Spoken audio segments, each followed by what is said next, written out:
Como usted bien lo sabe, la oración es fuente de poder o claves que desatan el poder.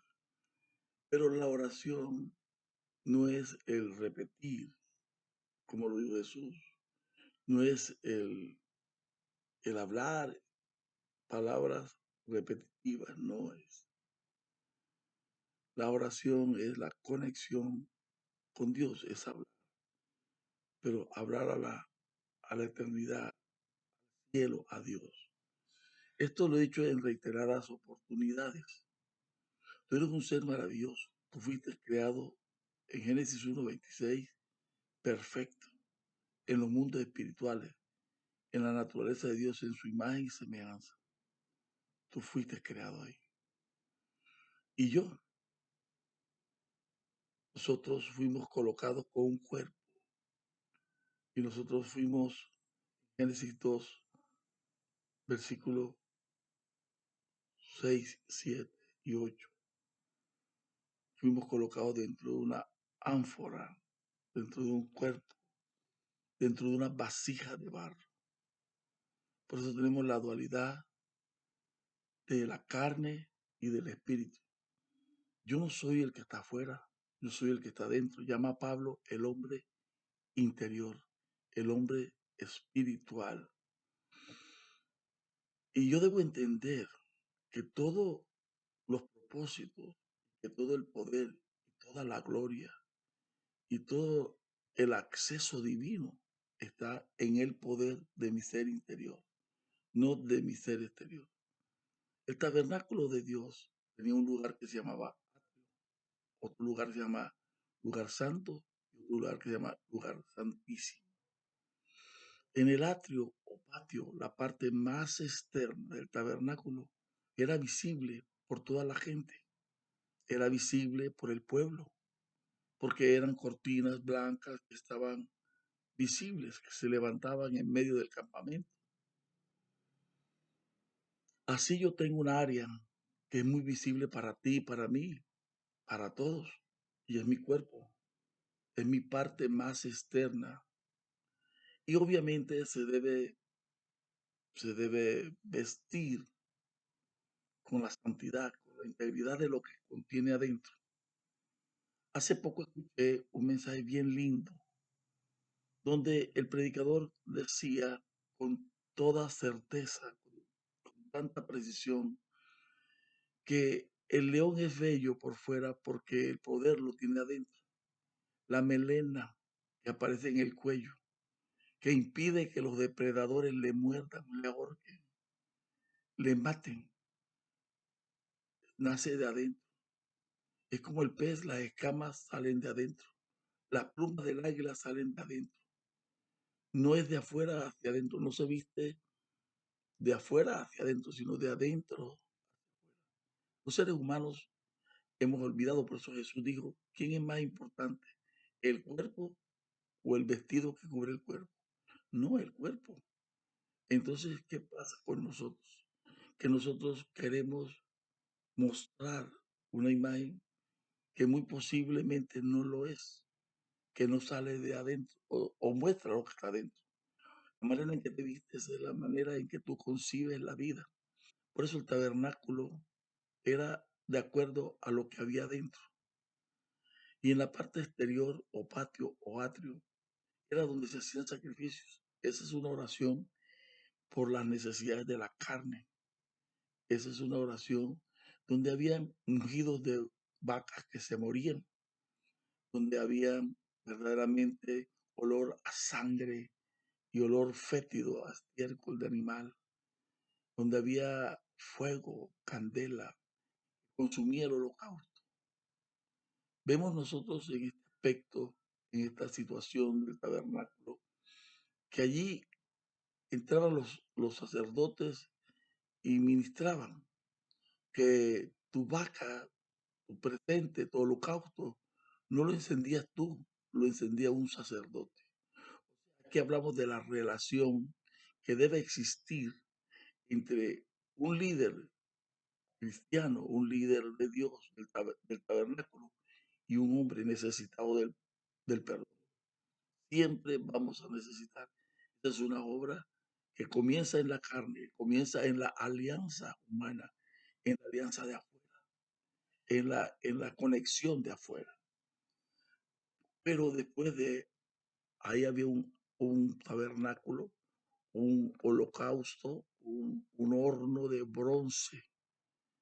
Había unas mesas donde se hacían los sacrificios, pero también había un lavacro, un estanque de agua, donde el sacerdote se lavaba las manos, los pies y la cara para poder entrar al lugar santísimo.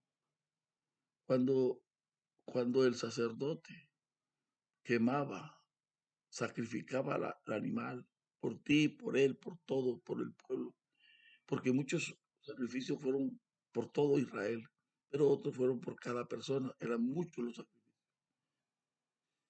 Y este sacrificio en el altar de bronce, donde se cremaba, Pablo te pide, nos recomienda que presentemos nuestro cuerpo como sacrificio vivo, no como en el pasado, que era un sacrificio muerto, porque a la vaca había que matarla para que cremarla, no se ponía viva. Pero en el caso nuestro actual, tiene que el tabernáculo, el atrio, debe presentar un holocausto vivo, consciente, viviente en nuestro culto racional. Romanos 12, versículo del 1. Y vemos que es lo que tenemos que hacer hoy. Hoy tenemos una oración. Si tú haces una oración en la carne, tú vas a hacer gritos. Y no es malo, porque Dios escucha el murmullo. Es así que Él lo ha manifestado. El que se acerca a Dios debe sentir, percibir que lo hay. Los sentidos tienen que ser advertidos de la presencia de Dios. Pero el sacerdote luego entraba al lugar santo. El lugar santo era un lugar que había techo, mientras que en el atrio no. Por eso tú ves que las oraciones en el atrio se hacen con gritos. Se trata de alcanzar a Dios con nuestra voz, no con nuestra alma ni con nuestro espíritu. Nosotros somos tricótomos, tenemos cuerpo, alma y espíritu. Soma, suchet y neuma. Así que entonces, cuando entramos en el nivel 2 de la oración, entramos entonces en el alma, donde hay un altar de oro, donde hay un incensario de oro, donde hay un candelero de 7 brazos y una mesa de panes. Pero en la medida en que tú colocas el incienso, que su humo es amargo, que te hace toser, como no tiene salida el humo, lo respiras tú. Tú respiras tu propia oración. Tu oración te quebranta. Hay un trato en tu mundo emocional. Hay un trato en tu mundo del alma, en tu chep. Y ahí te quebrantas. Y allí sientes una experiencia horrible, el dolor, la tristeza de haber fallado. Pero sientes calor. Es un lugar donde se encuentra el fuego, el segundo fuego. El primero es el del holocausto, pero el segundo en el alma es de la presencia de Dios. Es un calor, es una percepción térmica de que Dios está ahí, de que de alguna manera Él te está oyendo y Él te está viendo. Y ahí a tu derecha hay una mesa con panes. Y esa derecha, una mesa con panes, habla de un alimento espiritual, donde se renueva tu mente, donde se renueva tu carácter, donde te alimenta de los frutos de Dios, de la mesa de Dios. Dice Jesús a la última de la iglesia, yo estoy a la puerta y llamo. Si alguno oye mi voz y abre la puerta, yo cenaré con él y él conmigo. Un momento de cenar, de comer, de interaccionar con Jesús, de comer de lo de Jesús y que Jesús coma lo nuestro. Es un conocimiento de la cruz del Calvario, de los resultados del sacrificio. Porque si hiciste un sacrificio en el atrio, debes sentir que el sacrificio fue recibido en el cielo. Entonces vas a sentir verdaderamente lo que es. lo que verdaderamente se experimenta o se siente cuando estamos recibiendo los resultados de nuestro sacrificio, de nuestro reconocimiento. Tú vas a llorar y a quebrantarte. Si no hay quebrantamiento, no está llegando al cielo. Tiene que haber un encuentro frente a frente, face to face, ojo a ojo, cara a cara, con el Eterno. No necesitas verle la cara, pero te aseguro que cuando llegas a ese nivel, estás cara a cara con Él. Él te va a derrumbar. Él nunca usa a nadie en que no haya vencido. Tú quedas vencido, reducido, reconociendo. Es por misericordia, es por gracia, es por amor, por piedad de Él. Entonces, tirado en el suelo, entras por debajo de un velo lleno de querubines y serafines de ángeles y arcángeles.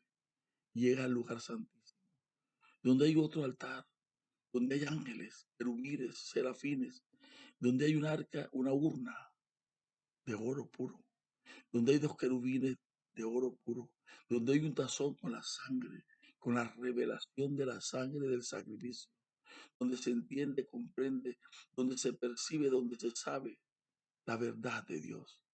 Porque el que está en espíritu todo lo sabe y todo lo juzga, que quiere decir todo lo examina. Y de repente una urna, y en la urna las tablas de la ley. Entiendes, comprendes el propósito, la revelación de por qué hay una ley que es inquebrantable, que no pasa con los años, sino que mientras haya cielo y haya tierra, ni una coma ni una tilde, vas a entender lo que dijo Jesús. ¿Por qué lo dijo? ¿Por qué tanta gente quiere vivir sin la ley de Dios? Si la ley de Dios es buena y santa. Y vas a entender la vara de Aarón. Ahí está, reverdeció. No necesita de tierra. Es la única vara que no necesita. Es el único árbol que no necesita de estar tocando tierra. Tú no necesitas la tierra. Tú eres un hombre del Espíritu. Tu vida no está en la tierra, sino en el cielo. Tú dependes de la gloria del cielo, del reino de los cielos, de la vida de Dios, no de la vida de esta tierra. Vas a ver el maná escondido, lo que muchos se les podría y que no podían guardar, te habrá una porción y conocerás los secretos, la motivación, ese pan que hacía crecer tu vida, que hacía que tuvieras fuerza para cruzar los desiertos. Ahí vas a verlo, ahí lo vas a sentir y vas a ver la gloria de Dios. No habrá secreto que no conozca. Cuando tú salgas de ese nivel de oración, entenderás que Dios es fiel. Por eso cuando leía que en Génesis 1 que tú fuiste hecho, luego fuiste vaciado en una ánfora de barro. Cuando tú oras en el sentido espiritual, sin el tabernáculo, es traspasarte al mundo espiritual, es entrar en una línea invisible que siempre está enfrente de ti y entrar y conocer y ver no solo la gloria de Dios, sino quién eres, qué representas, cuál es tu plan, cuál es tu proyecto, qué estás haciendo bien y qué estás haciendo mal. La oración cambia al que ora. La oración no es la lámpara de Aladino, que la frotas y aparece un gigante y te dice que tiene unos milagros para ti. No, esto es una mitología diabólica que se inventaron otros hombres. Te doy la bienvenida a este método gigante de oración. Que Dios te bendiga, que Dios te guarde, que Dios te prospera, que Dios te prospere, que Dios te conduzca de tu mano y de la mano de Él te ha llevado a la presencia gloriosa de una vida en el Espíritu. Shalom, shalom. Shamatova Umetka. Que Dios te bendiga. Que este año sea un año dulce, un año maravilloso, un año bueno. Shalom.